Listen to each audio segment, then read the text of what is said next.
Si vous vouliez empêcher l'Afrique de devenir une superpuissance, vous n'auriez pas besoin d'inventer une nouvelle stratégie.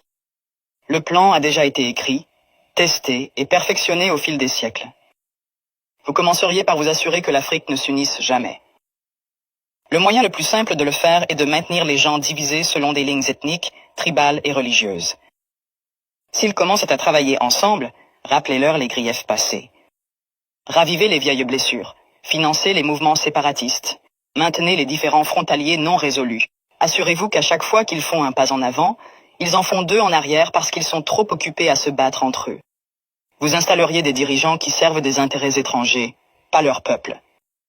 Trouvez les plus corrompus, les plus facilement manipulables, ceux qui désirent la richesse et le statut plus que le progrès. Offrez-leur le pouvoir en échange de leur loyauté. Si un leader émerge qui se soucie réellement de l'Afrique, débarrassez-vous de lui. Assassinez-les si nécessaire. Mais si c'est trop compliqué, déstabilisez simplement leur gouvernement et soutenez un coup d'État. S'ils parlent de nationaliser les ressources, faites-en un exemple. S'ils essaient d'unir l'Afrique, éliminez-les avant que l'idée ne se propage.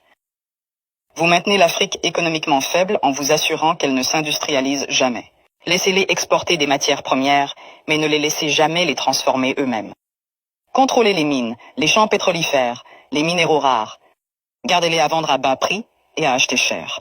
Si un pays essaie de se libérer et de construire ses propres industries, sabotez-le. Imposez des sanctions, déstabilisez sa monnaie. Financez l'opposition locale, faites s'effondrer son économie. Si cela ne fonctionne pas, orchestrez une guerre civile. Les gens ne peuvent pas construire quand ils sont trop occupés à essayer de survivre. Vous vous assureriez que leur système éducatif produit des travailleurs, pas des innovateurs. Enseignez-leur une histoire qui glorifie leurs oppresseurs. Faites-leur croire que leurs cultures sont primitives, que leurs ancêtres étaient des sauvages, que leur avenir dépend de l'approbation étrangère. Entraînez-les à mémoriser, pas à penser de manière critique. Gardez leurs meilleurs et plus brillants à la recherche d'opportunités à l'étranger. Faites-leur rêver de quitter l'Afrique plutôt que de la réparer. Offrez des bourses qui emmènent leurs esprits les plus brillants vers l'Occident et ne les encouragez jamais à revenir. Laissez le continent continuer à former des médecins et des ingénieurs seulement pour qu'ils aillent enrichir d'autres nations. Vous contrôleriez leurs récits. Possédez leurs médias, contrôlez leurs histoires, dictez leur image au monde.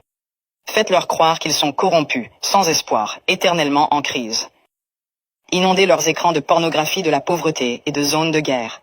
Montrez-leur des publicités caritatives qui leur font croire qu'ils sont impuissants, sans l'aide étrangère. Minimisez leur réussite. Transformez leur victoire en incidents isolés. Si un pays africain développe une innovation révolutionnaire, attribuez le mérite à un investisseur étranger. Si un dirigeant africain met en œuvre une politique réussie, présentez-la comme une anomalie plutôt qu'une preuve de compétence. Vous vous assureriez qu'ils restent dépendants, les noyer dans la dette. Offrir des prêts avec des conditions impossibles. Les forcer à tout privatiser pour que des entreprises étrangères possèdent leur eau, leur électricité, leurs terres. Lorsqu'ils luttent, leur donner juste assez d'aide pour les maintenir en vie, mais jamais assez pour les rendre autonomes.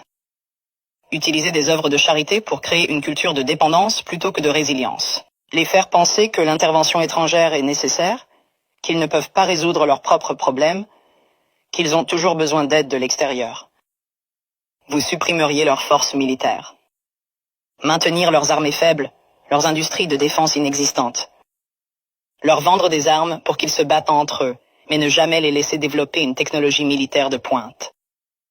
Si un pays essaie de construire un système de défense solide, l'accuser d'être une menace pour la stabilité.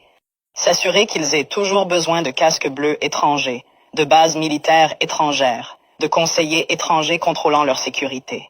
Les garder vulnérables à l'invasion, aux coups d'État et à l'ingérence étrangère. La formule est simple. Diviser, corrompre, exploiter, désinformer, contrôler. Les maintenir en train de se battre entre eux. Les faire regarder à l'extérieur pour des solutions. Les garder pauvres, dépendants, en insécurité.